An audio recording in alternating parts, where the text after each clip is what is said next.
বন্ধুরা, আমাদের পৃথিবী কি ধ্বংস হতে চলেছে? কারণ অনেক বড় সুনামির ইঙ্গিত পাওয়া যাচ্ছে। কারণ সমুদ্রের নিচে এমন কিছু হচ্ছে যা সাধারণ মানুষের কল্পনারও অতীত। ইদানিং সমুদ্রের নিচে এমন অলৌকিক ঘটনা ঘটছে যার থেকে পৃথিবী ধ্বংসের ইঙ্গিত পাওয়া যাচ্ছে। তাহলে কি অনেক বড় সুনামির সামলা করতে হবে আমাদেরকে? কি হচ্ছে সমুদ্রের নিচে? এবং সমুদ্রের নিচে এমন একটি জন্তুর খোঁজ পাওয়া গেছে যা সমস্ত মানুষ জাতিকে ধ্বংস করে দিতে পারে। কি সেই জন্তু? এই সব কিছু প্রশ্নের উত্তর দেব আজকে এই ভিডিওটাতে। তাই ভিডিওটা খুবই ইন্টারেস্টিং হতে চলেছে, তাই ভিডিওটা শেষ পর্যন্ত দেখুন। বন্ধুরা, গত কয়েকদিন ধরে সমস্ত সোশ্যাল মিডিয়া জুড়ে এমন কিছু ভিডিও ভাইরাল হচ্ছে যার থেকে বোঝা যাচ্ছে যে সমুদ্রের নিচে এমন কিছু ভয়ঙ্কর রহস্যময় ঘটনা ঘটছে যা সাধারণ মানুষদের কল্পনারও অতীত। হঠাৎ করেই সমুদ্রের নিচে থাকা জীবজন্তু সমুদ্রে উপরে স্থলভাগে এসে পড়ছে এবং এর সাথে সাথে কিছু রহস্যময় ঘটনা সমুদ্রের পাড়ে দেখা যাচ্ছে। আসুন এবার দেখে নিই সেই সব ভাইরাল ভিডিওগুলো। আপনারা এখন যে মাছটিকে দেখছেন, এই মাছটির নাম হলো ওরফিশ।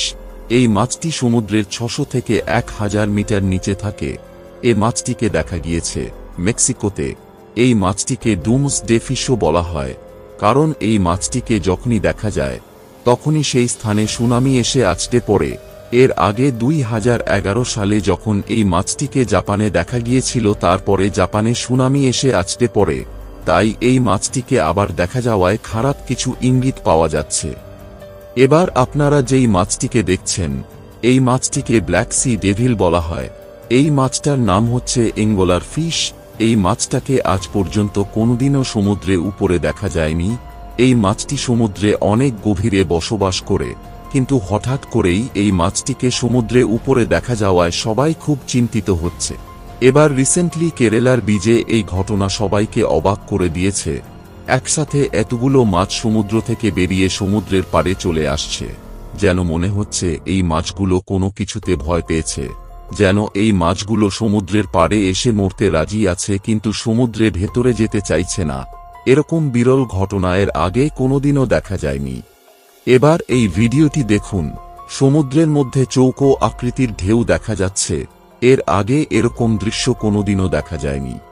এবার অস্ট্রেলিয়া থেকে আসা এই ভিডিওটা দেখুন।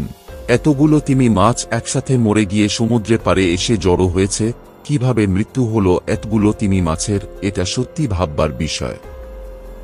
এই সমস্ত কিছু ঘটনা একটা জিনিসের ইঙ্গিত দিচ্ছে, সেটা হচ্ছে যে সমুদ্রের নিচে এমন কোনো প্রাণী আছে যার জন্য এই সমস্ত জীবজন্তু সমুদ্রের উপরে এসে পড়ছে।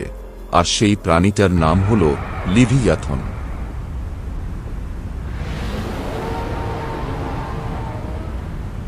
আপনারা যখন গুগল আর্থে নর্থ আমেরিকা থেকে আন্টার্কটিকা পর্যন্ত সার্চ করবেন, তখন দেখতে পাবেন যে ম্যাপের মধ্যে সমুদ্রের উপরে একটা ডিপ সি স্ট্রাকচার দেখা যাচ্ছে, যেন একটা সাপের মতো আকৃতি দেখা যাচ্ছে।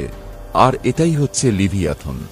আসুন এবার জেনে নেওয়া যাক কে এই লিভিয়াথন, আর এই প্রাণীর উৎপত্তি হলো কিভাবে।